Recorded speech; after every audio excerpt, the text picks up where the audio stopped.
Hola a todos, estoy muy contenta de una vez más estar aquí con ustedes en este espacio Flor es Ser podcast y te quiero dar la bienvenida a nuestro ya 7º episodio y estoy muy contenta, estoy muy agradecida y eso es creo que lo que describiría mi corazón en estos momentos. Estoy con mucha gratitud, estoy emocionada por eso que Dios ha hecho antes y que nos ha traído hasta aquí, hasta tener a esta invitadaza de honor, Eli.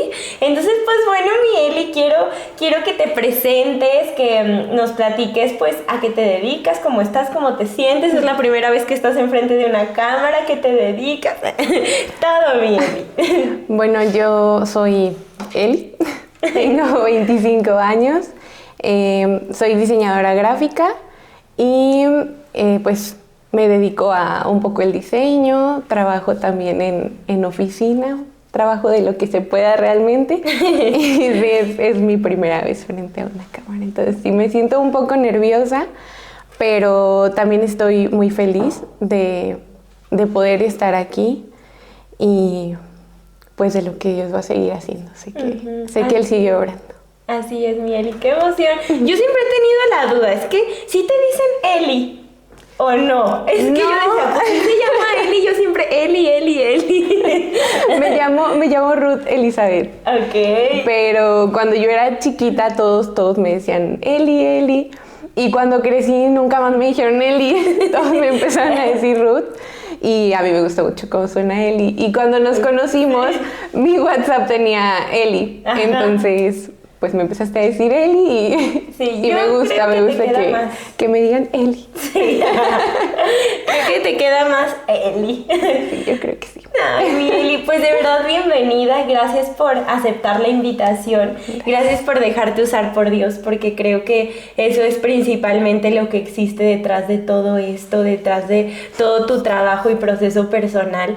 Y sé que lo que hoy nos vayas a compartir va a ser de verdad de mucha bendición para muchas personas que se van a sentir identificadas contigo. Entonces, pues bueno, como siempre me gusta empezar con nuestras tarjetitas. Le voy a dar a Eli elegir cuál de todas vamos a responder el día de hoy. Venga. Dice, ¿qué libro ha tenido el mayor impacto en ti? A ver, yo creo que hace poco leí uno y yo creo que ese me ha hecho sentir muy identificada, ¿no?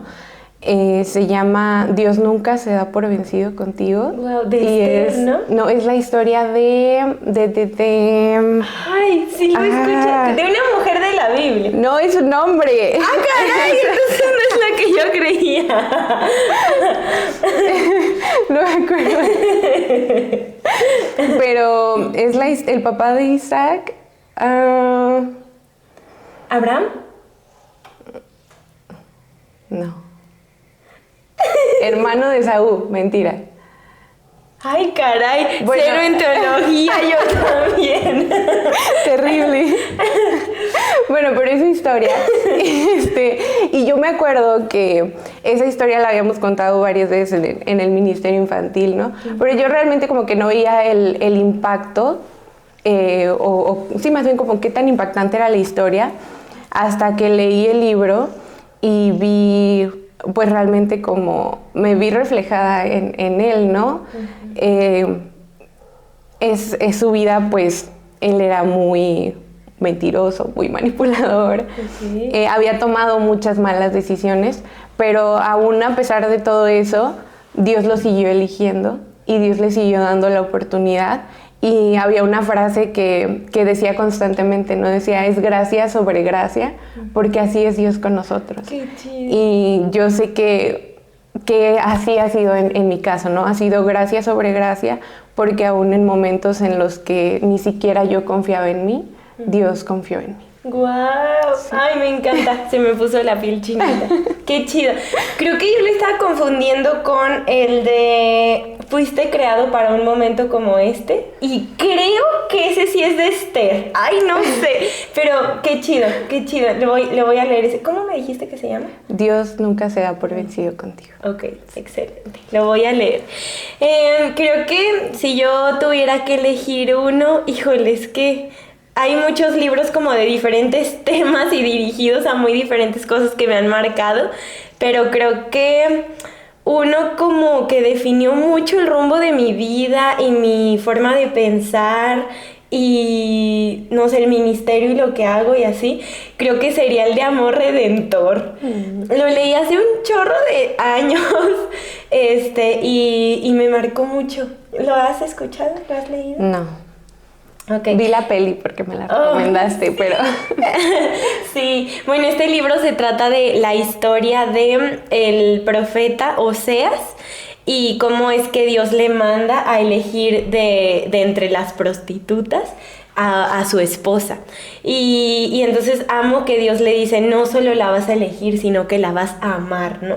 Entonces creo que, ay, no sé, yo amo esa historia de verdad desde que la leí en la Biblia y cómo es que Oseas la compra por determinadas monedas de plata y eso significa redención.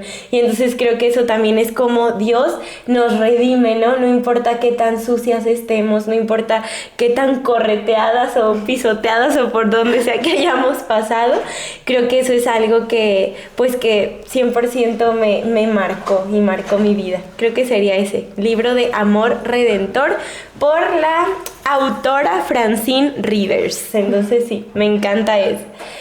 Ay, Eli, pues bueno, muchas gracias nuevamente por estar aquí. Y pues bueno, como siempre me gusta decir, este es un espacio de vulnerabilidad. Y pues bueno, quiero que comencemos a platicar, mi Eli, cómo fue que tú y yo nos conocimos, cómo fue que nos hicimos en la vida de la otra. ¿Tú te acuerdas? Sí, bueno, yo empecé a ir a consejería. Ajá. Fue un momento en el que pues yo estaba tratando como de retomar mi proceso. Lo había iniciado, pero no quería tener un proceso psicológico otra vez. Entonces, platiqué con mi pastora y ya había escuchado y había visto yo del taller, pero la verdad me daba miedo, no me animaba todavía como a abrirme en un espacio con personas pues semejantes a mí. Y empecé a ir a consejería contigo y ya después tú me comentaste del taller. Realmente llevaba poquito porque se me complicaba ir. Uh-huh. Y me invitaste al taller y ya fue cuando me animé a tomarlo. Wow, y ya desde ahí aquí hasta ahora aquí seguimos. Sí, pues como dice Eli, ella pues comenzó a asistir al taller de sobrevivientes de abuso y ahí fue como pues nuestra amistad empezó a florecer y también pues toda esa transparencia, ¿no? O sea, en cuestión a nuestras historias, a nuestras vivencias, y eso es algo que me encanta de ser amigas entre sobrevivientes, o sea, que realmente nos entendemos súper bien y que a pesar de que todas las historias son bien diferentes, sabemos que la esencia de dolor ha sido la misma e incluso entre nosotras nos ayudamos a validar, ¿no? O sea, cuando a lo mejor nosotras mismas ni hacíamos por validar tanto nuestra historia porque la de ella se escucha mucho más fea, la de ella se escucha mucho más grave, la mía ni siquiera fue de chiquita, como que incluso nosotras mismas empezamos a invalidar nuestra historia, entonces creo que es bien chido y pues sí, Eli ahí estuvo en el taller de sobrevivientes de tumbas a jardines y algo que, bueno, Eli logró graduarse porque es de verdad mucho mérito el que después de 11 semanas de taller llegues a la conclusión de ¿no? Porque se tocan temas bien fuertes, o sea, el taller como que va subiendo de nivel y pues al principio puede ser como de que, a ver, temas bases, pues sí, o sea, temas más básicos, ¿no? Como el tronco común. Y después ya nos empezamos a meter un poquito más en pues en cosas más duras, ¿no? Sí. Entonces, Mieli, tú fuiste bien fuerte, bien valiente, y porque lo terminaste, y aparte de eso, hoy estás dando un paso más, que es querer platicar de una manera pues un poquito más exponencial, que es eso, pues a lo que Dios te ha llevado, cómo es que pues Él se ha mostrado a tu vida, ¿no? Sí. Y yo siempre les doy la posibilidad de que después de un taller puedan dar su testimonio a manera muy sencilla, como un reel o algo así. Entonces, pues la verdad es que es algo muy complicado y la mayoría de las chicas se toman su tiempo. Las que dicen de que sí quiero, pero me quiero tomar mi tiempo, ¿no? Entonces, pues por eso es que hoy Eli está aquí. Un día recibí un mensaje bien bonito de parte de ella, no sé si te acuerdas. Sí, sí, en ese momento, bueno, yo en mi iglesia sirvo en multimedia y estábamos haciendo un devocional por semana y justamente a mí me tocó el último, entonces yo dije, ay, pues bien padre, tengo mucho tiempo para pensarlo y empecé a pensar, ¿no? Así de, bueno, ¿de qué voy a hablar? Lo quería preparar con mucho tiempo, yo soy una persona como muy conceptual. Entonces, realmente sí quería como que fuera algo que yo hubiera vivido, ¿no? O sea, que yo pudiera transmitirles algo, pues sí, o sea, que Dios realmente hubiera trabajado en mí y no como un tema como de, ay, esto se me ocurrió. Uh-huh. Y Dios ponía mucho en mi corazón el hablar, ¿no? Pero yo realmente decía, no, Dios, eso no. O sea, esto no, Señor, por favor. Wow. Y pasaban las semanas y yo trataba de pensar y no podía como, o sea, empezaba una idea y no la concretaba. Empezaba otra idea y no se daba. Entonces, a 2 semanas empecé a redactar mi devocional. Uh-huh. Y se llamaba Las cosas que no se dicen. Sí. Y hablaba justo pues de las cosas que yo no hablé, de las cosas que yo decidí guardar durante mucho tiempo y cómo eso me afectó y fue como un escenario también a que se siguiera propiciando el abuso en mi vida, pero como en el momento en el que yo decidí darle lugar a Dios para que Él pues trabajara esas cosas, empecé a sanar y pude principalmente hablarlo conmigo, hablarlo con Dios, sí. Pero también el hablarlo con mi familia, ¿no? Claro. No con todas las personas de mi familia, pero con personas clave, uh-huh. Y eso me ayudó muchísimo, ¿no? Wow. Y detrás de eso hay un buen de trabajo, o sea, creo que como la aceptación, ¿no? de lo que viviste, la validación también de que a lo mejor y las formas en que se dio un abuso, todo eso, o sea, requiere de muchísimo trabajo, ¿no? Y me gustaría, Mieli, que, ay, de verdad que, bueno, cuando me lo mandaste, Eli se tomó su tiempo para hablar, ¿no? De esto. Hace ya varios meses que terminamos el taller, tu generación. Sí, fue en julio del año pasado. Sí. Entonces, pues bueno, como medio año, más o menos. Y entonces, pues, Eli ha estado trabajando en todo esto y me encanta que este devocional que ella escribió de las cosas que no se dicen, incluso me enseñó muchísimo a mí, porque como que a mí me encantan las flores, todo este concepto del jardín, de tumbas a jardines, de la muerte a la vida, etcétera. Y entonces Eli me hizo ver un panorama muy distinto a un jardín que florece, pero no quiere decir que está perfecto. Entonces, Mieli, me gustaría que pudieras platicar para esas personas que no lo leyeron como yo lo leí. ¿Cómo fue que como que pusiste esta metáfora, este concepto del jardín y de los huecos y todo eso? Bueno, algo que yo pensaba al principio, cuando empecé el taller, pues era que a partir de ahí todo iba a ser perfecto, ¿no? Porque realmente el taller pues es de tumbas a jardines y eso también es una canción que me gusta mucho, ¿no? Uh-huh. Y yo lo veía así, ¿no? Pero cuando yo voy al jardín de mi casa y en ese jardín hay un árbol que me gusta mucho y ese árbol hay una temporada en la que es muy bonito.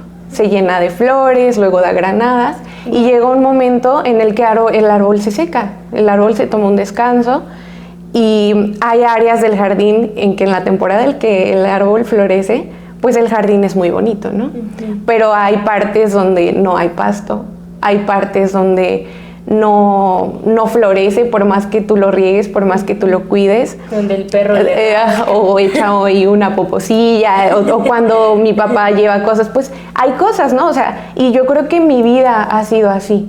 Hay cosas que el Señor está trabajando y que han podido florecer, pero hay áreas, no que sean, digamos, infértiles, ¿no? Simplemente hay cosas que están ocupando ese lugar y que tienen un porqué. La grava tiene su propósito, la tierra que no da flores tiene su propósito, y el árbol cuando se seca también tiene un porqué. Entonces aprendí a que tengo que valorar las cosas que han florecido, pero también tengo que aprender a ver el valor y el propósito de las cosas que a lo mejor no son tan bonitas de ver, pero que están ahí, que forman parte de mi vida y de quién soy hoy. Me encanta y creo que esto es bien importante porque comúnmente tendemos a valorar aquello que está en temporada de verdor, de florecimiento, de todo eso, ¿no?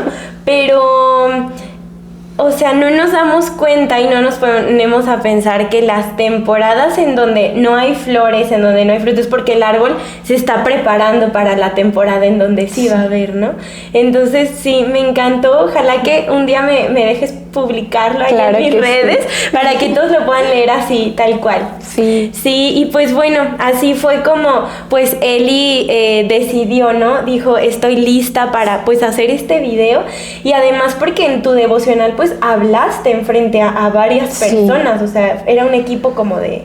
Sí, es el equipo de servicio de multimedia, y yo lo compartí ahí pues frente a todos, ¿no? Claro. No fue fácil, pero yo sé que hubo personas que se sintieron identificadas, no precisamente por el abuso, pero el saber que las personas que a lo mejor tú ves bien o que tú ves que se ven felices, también tienen sus momentos en los que están pasando por duelos, y sí, o sea, te hacen hacer sentir validadas esas personas en que hay cosas que no son padres, hay cosas que no son sencillas, pero que también nos suceden a todos y que no siempre está bien ocultarlas, ¿no? También está bien mostrarnos vulnerables a los demás. Así es, mi Eli. Y esa fue la primera vez, te quiero preguntar, en que tú rompiste el silencio con ese grupo de personas. O sea, la mayoría yo creo que no sabían que tú eres sobreviviente.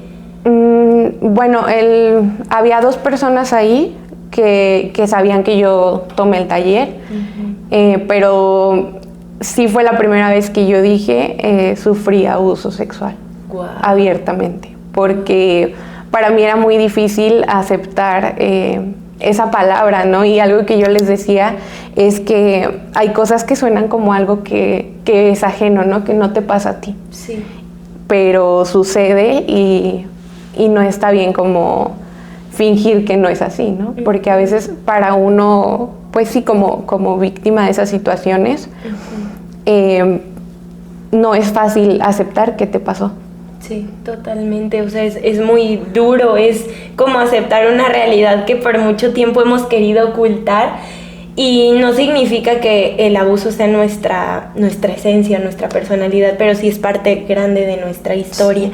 Y creo que hasta que no se rompe el abuso, el silencio, es que pues nos atrevemos, ¿no? Como a decir, sí, esto forma parte de mí, y es un área en la que he visto a Dios trabajar grandemente, ¿no? Y mi Eli, antes de esto, bueno, yo sé, y ahorita vamos a ahondar un poquito en eso, en que tú no nada más tuviste una situación con una persona, sino que tuviste varias y con varios agresores, más de uno. Entonces, ¿tú ahí fue que comenzaste a romper más el silencio o fue desde antes? No, fue en la última situación que yo atravesé. Yo trabajaba para una familia, y para mí fue algo que me marcó mucho, ¿no? Porque no, en esa ocasión, o más bien en esa situación, no hubo un abuso consumado, digamos, ¿no? En ese... O sea, una violación. Sí. Uh-huh. Entonces, cuando me pasa esa situación, yo corto totalmente el ir a trabajar, pero no digo nada. Entonces era una familia cercana y entonces yo empiezo a evitar, ya no voy, no tengo tiempo. Y mi mamá pues empieza a notar que hay algo raro, ¿no? O sea, que yo ya no quería convivir con esas personas. Uh-huh.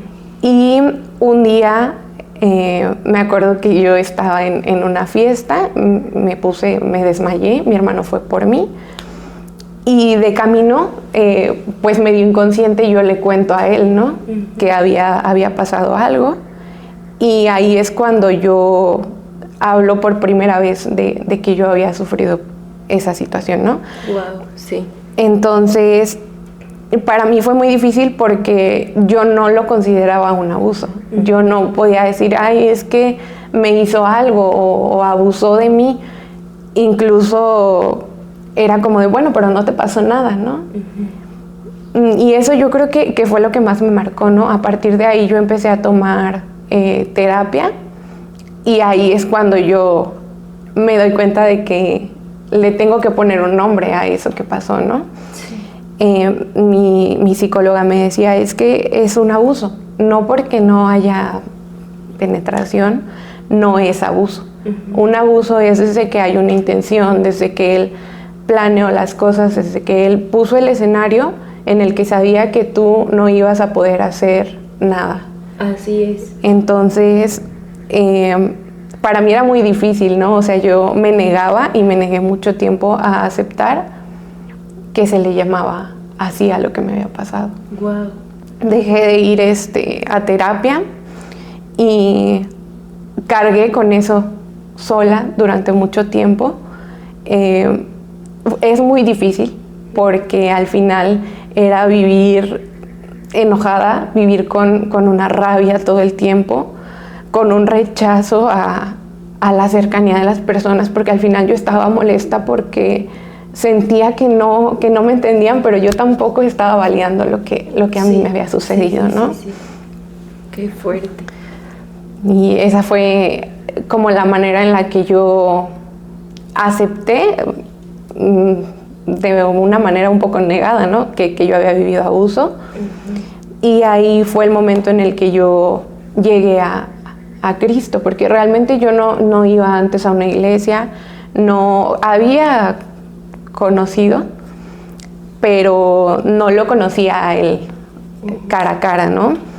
En ese momento yo empiezo a ir a la iglesia, voy a mi encuentro y en mi encuentro es cuando yo empiezo como a darme cuenta de esas situaciones, ¿no? De qué situaciones de abuso yo estaba validando en mi vida, ya no tanto como de alguien que yo identificara como un agresor, ¿no? Sino de personas que yo hacía parte de mi vida, como amigos o parejas o situaciones en las que yo había sido agredida o verbalmente o manipulada y yo lo veía como lo más normal, ¿no? Sí. O sea, como el pan de cada día, ¿no? Uh-huh. Y entonces empiezo a ir a la iglesia, empecé a tener un proceso y todo. Y llega un día en el que yo realmente ya estaba como, yo me sentía bien, yo me sentía que ya ese era mi lugar seguro. Y ese día antes de ir a la iglesia, mi mamá me dice que esa persona va a ir a nuestra congregación. Wow. Y para mí fue un golpe muy duro, ¿no? Porque uh-huh. Yo decía, ¿cómo lo vamos a recibir? O sea, ¿cómo va a llegar al lugar en donde yo he encontrado un consuelo? Tu lugar seguro. Sí, o sea, yo no lo podía creer. Y fue muy difícil, realmente fue muy difícil, pero recuerdo que ese día tuvimos una reunión, solo jóvenes, y oraron por mí, y pude entender que hasta para esa persona Dios tenía un propósito. Incluso, aunque se hubiera equivocado, aunque me hubiera lastimado, el Señor estaba haciendo algo en su familia y yo no podía oponerme a lo que Él tenía para él.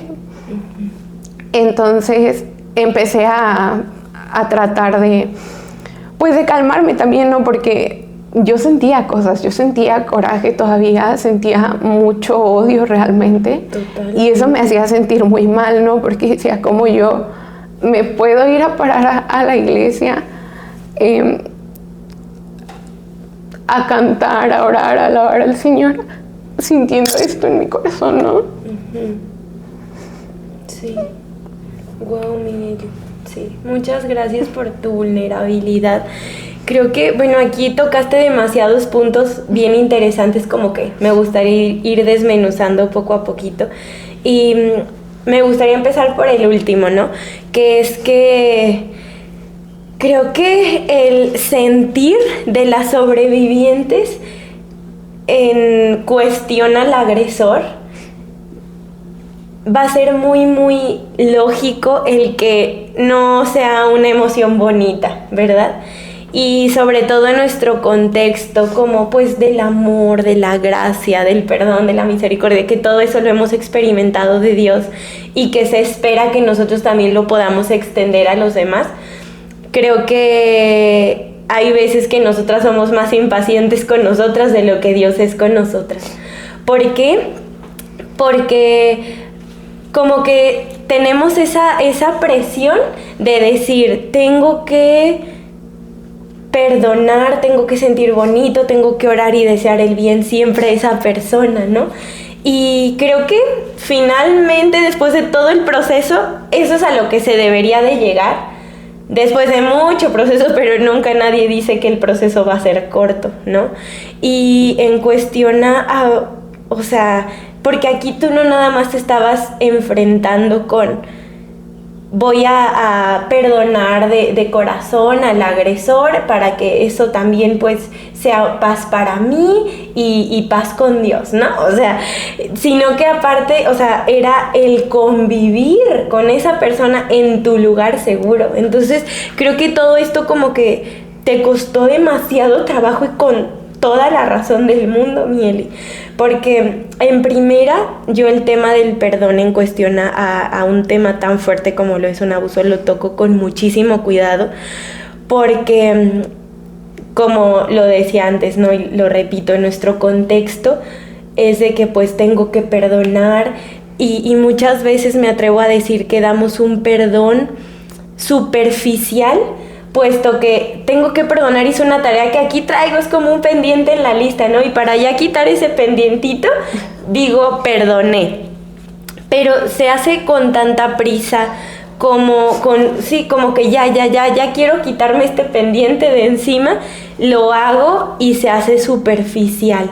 Y entonces a lo largo de nuestra vida nos encontramos teniendo que perdonar en muchas ocasiones, varias veces, ¿no? O teniendo que regresar al, no, es que sí perdoné, no, es que ya te perdoné, ¿no?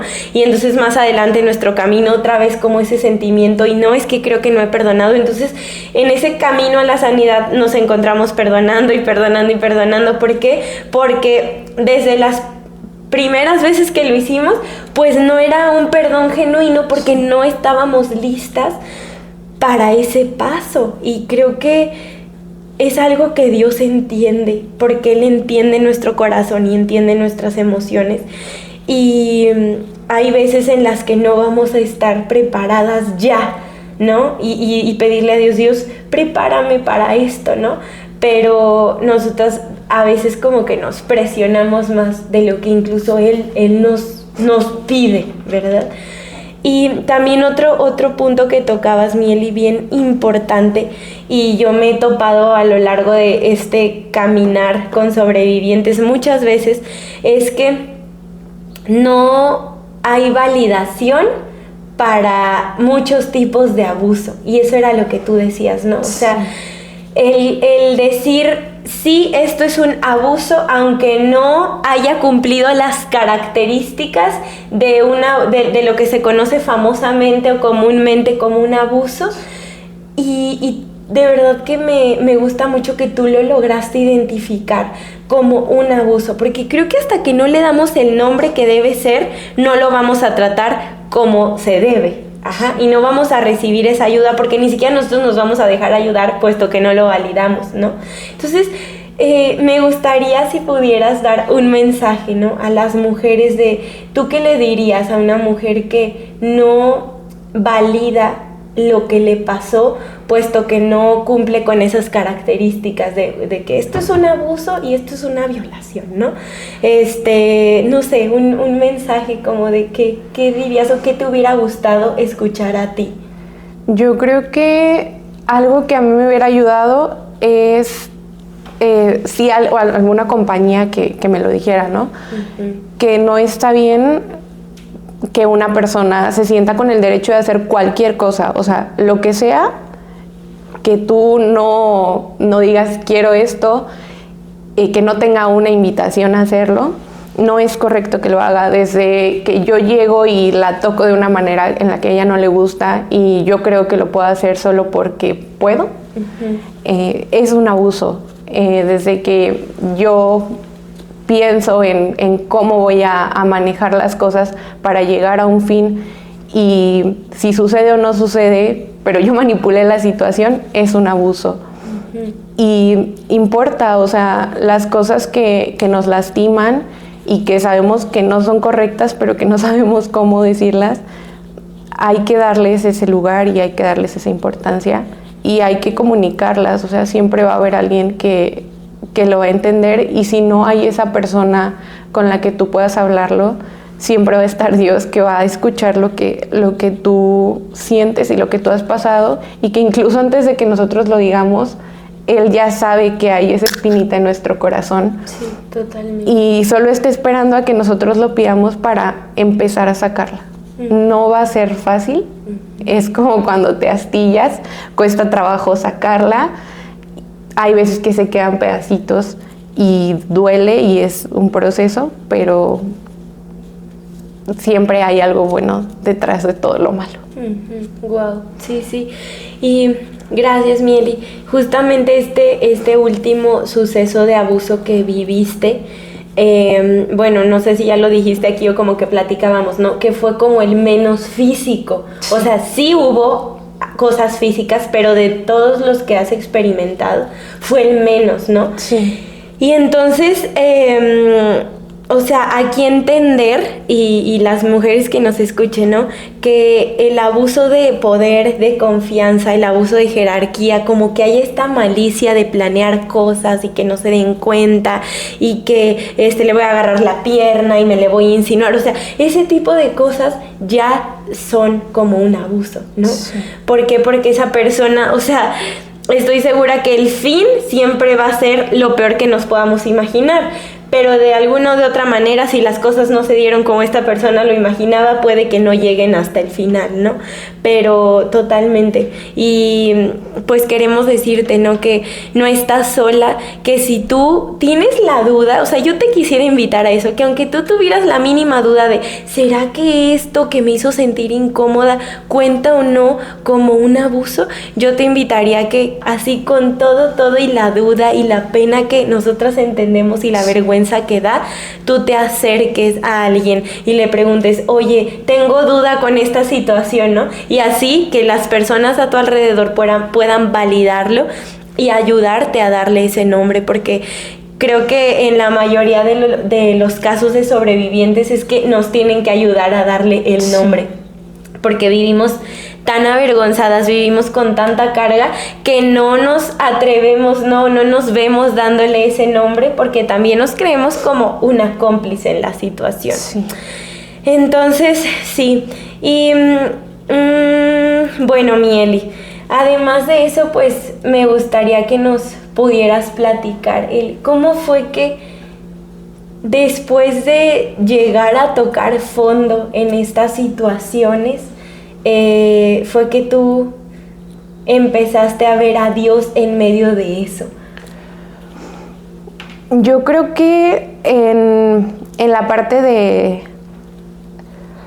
del taller fue hasta el momento en el que yo pude verlo como un respaldo en esta parte, porque obviamente antes me avergonzaba mucho.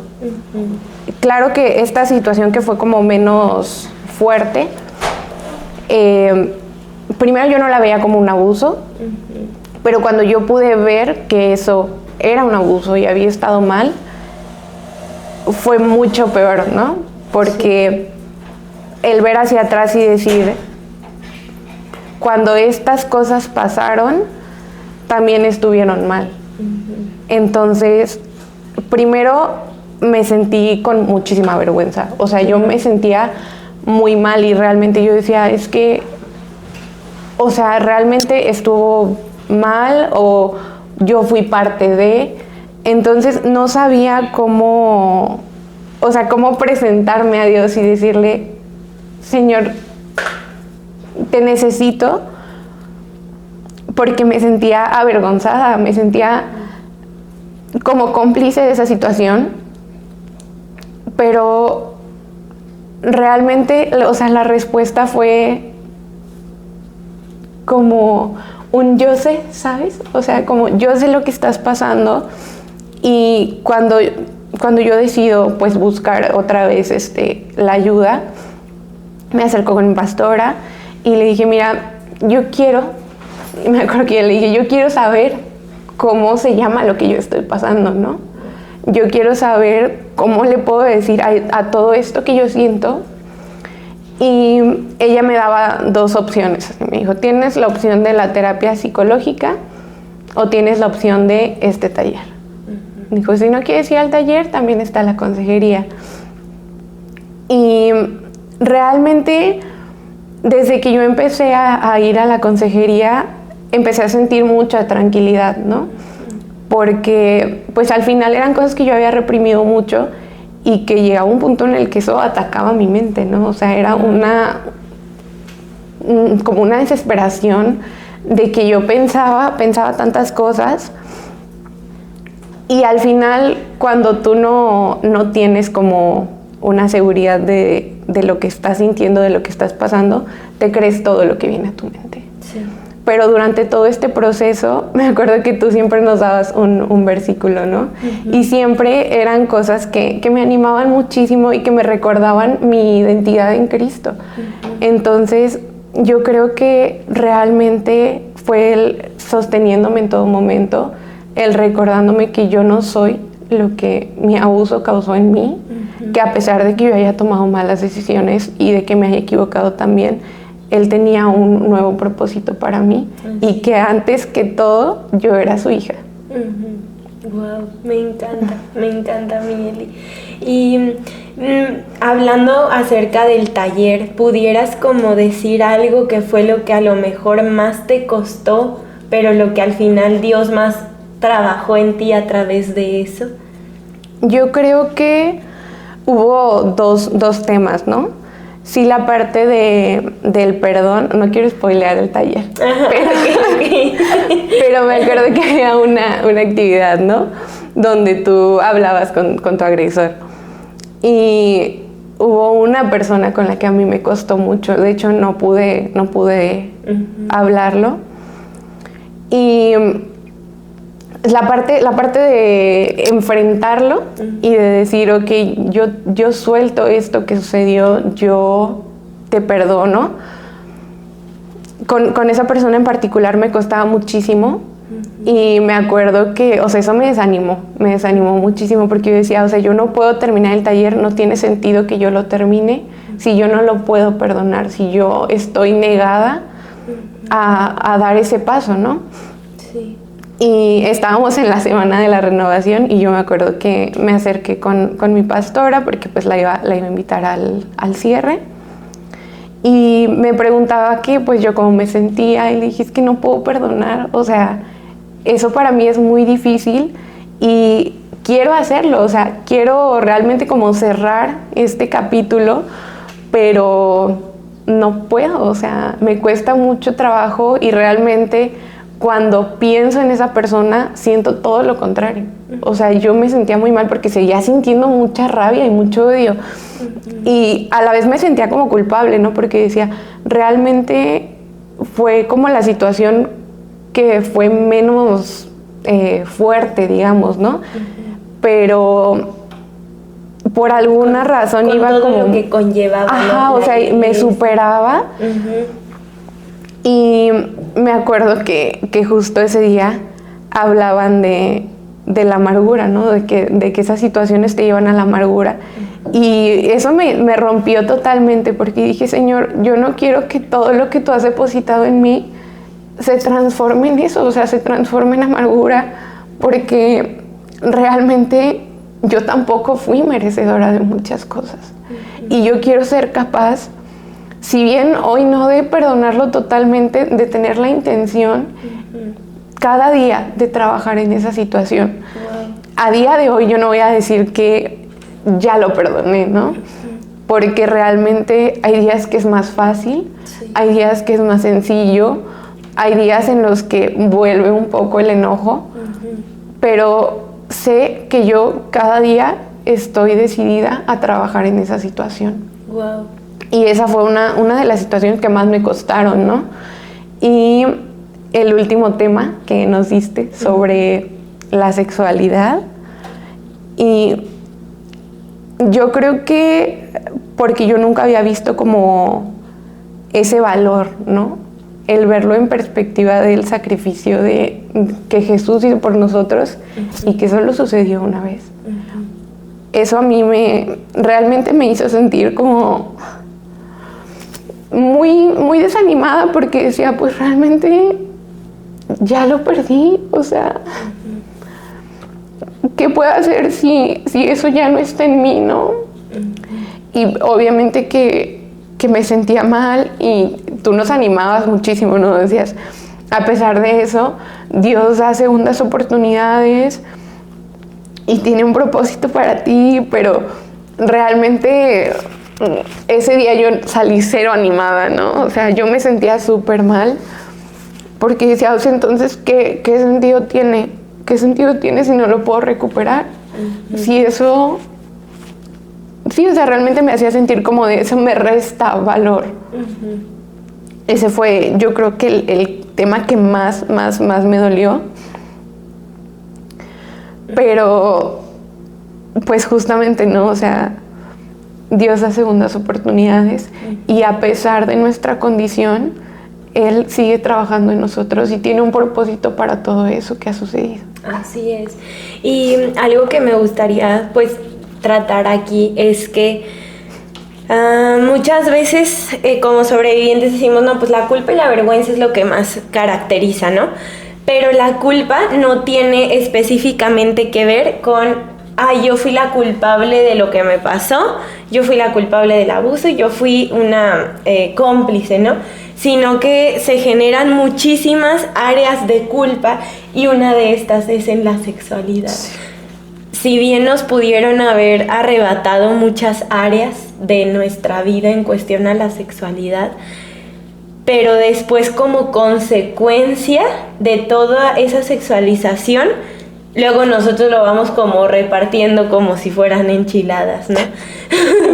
Y creo que eso es algo que se puede depositar en nosotros como tú justamente lo sentiste, ¿no, Mieli? O sea, como esa culpa de decir, ¿qué caso tiene? Ya no soy merecedora, ¿no? Sí.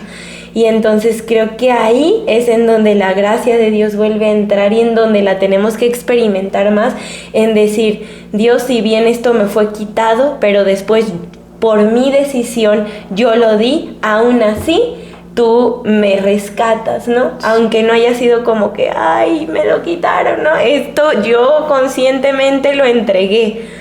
Y ahí también Dios nos ama y nos restaura.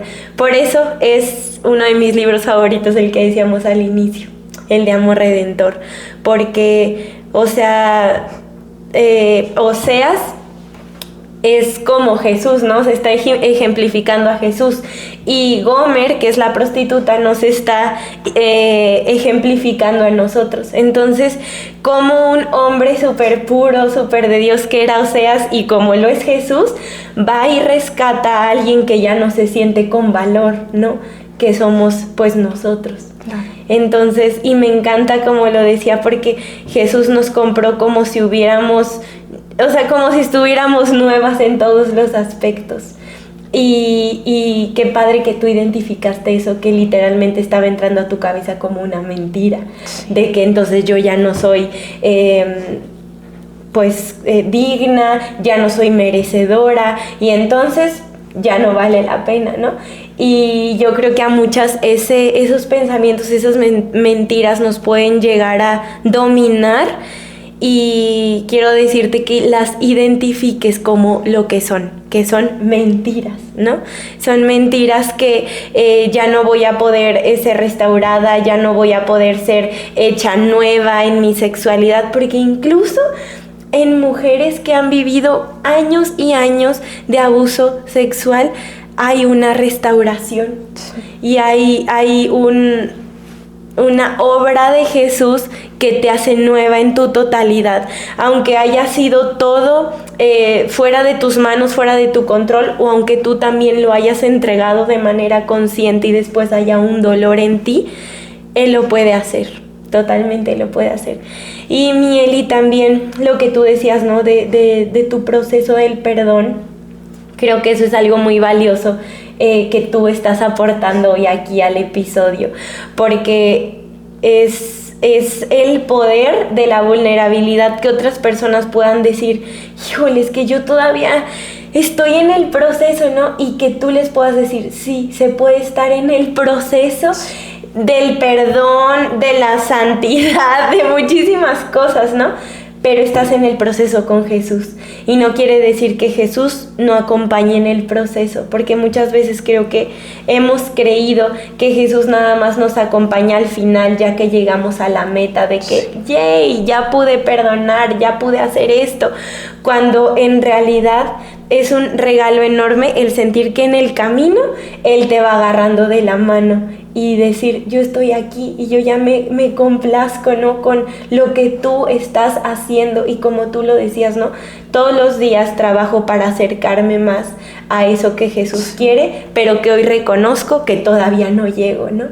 Entonces, gracias por compartirnos ese proceso, Mieli, de vulnerabilidad y del perdón, ¿no? Y que yo sé que de la mano de Jesús tú lo vas a poder completar. Sí.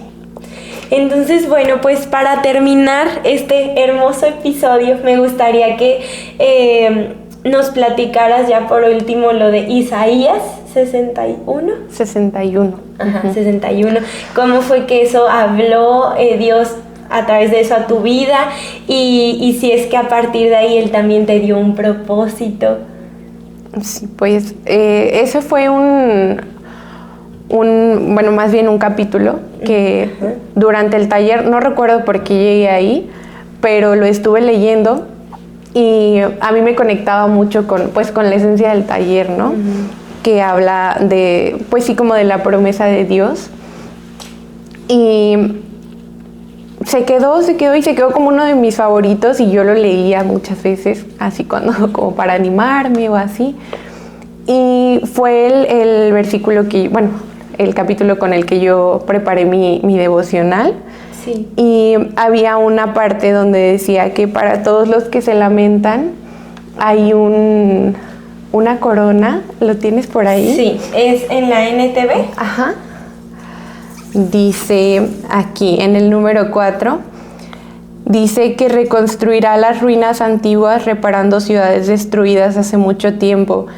Y era algo con lo que yo me identificaba mucho, ¿no? Porque creo que algo que también fue difícil para mí es decir, es que ha pasado tanto tiempo del abuso que yo viví que no sé si valga la pena compartirlo, ¿no? O hablarlo hasta ahora. Claro, porque en cierto punto yo decía, bueno, ¿y si lo hablo? Y fue cuando hubo como muchos casos, ¿no? En los que se hablaba de abuso.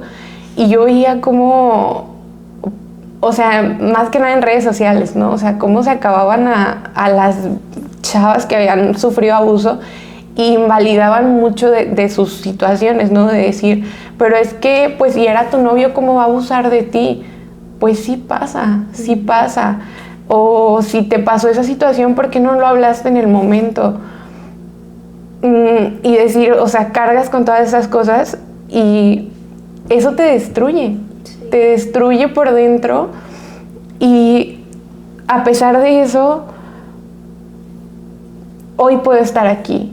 Hoy puedo estar aquí como una persona nueva y no por mi causa, no por mis fuerzas, sino porque así fue, ¿no? O sea, de mis ruinas el Señor me levantó y con cada cosa, con cada pedacito a lo mejor que había de mí, Él hizo algo nuevo. Me encanta. Y en la parte donde dice, disfrutarán de una doble honra en lugar de vergüenza y deshonra. Poseerán una doble porción de prosperidad en su tierra y una alegría eterna será suya. Me llené de alegría en el Señor mi Dios, pues Él me vistió con ropas de salvación y me envolvió en un manto de justicia. Soy como un novio vestido para su boda o una novia con sus joyas. Y realmente es así, ¿no? O sea, el Señor nos recoge de donde estemos sin importar nuestra condición y nos da una vida que podríamos decir es que no la merezco. Sí. Pero creo que eso ha sido algo que he entendido y que he tratado de recordarme cuando hay momentos en los que me siento como desanimada o que realmente vuelvo a creer esas cosas de que no soy digna. Y es que nadie se merece nada.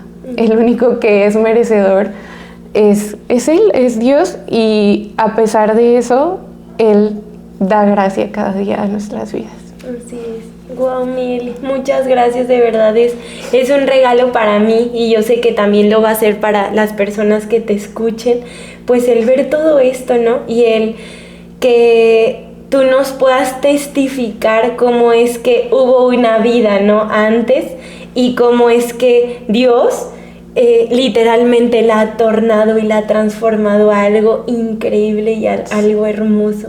Entonces, mil gracias, Mieli. De verdad que disfruté muchísimo este tiempo contigo. Y pues bueno, ojalá que te pueda volver a tener por aquí, claro, en otro episodio.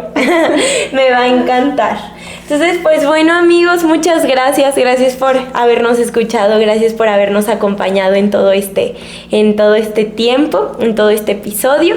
Y pues bueno, Mieli, no sé si quieras decir redes sociales, Instagram, TikTok. No, pues Instagram, mi ¿qué trabajo, es lo que más usas? Instagram. Ay, sí, Nina Ilustra. Nina Ilustra, me pueden encontrar. Sí, ¿qué haces ahí? Bueno, yo ilustro y diseño y subo un poco de mi trabajo por ahí. Sí, y tienes un calendario, es como un planner. Un planner, sí, este año diseñamos un planner. Un planner. Yo y mi empresa, que yo soy y el señor. Sí. Un planner para mi iglesia y pues bueno, ahí vamos a estar subiendo devocionales cada mes. Sí, Vale, nos acompaña en el mes de febrero. Entonces, ahí lo pueden encontrar y pues las esperamos a todas por allá. Sí. Solo Nina Ilustra. Nina Ilustra con doble A. Ok, Nina Ilustra. Muy bien. Pues bueno, muchas gracias y nos vemos en el próximo episodio. Bye.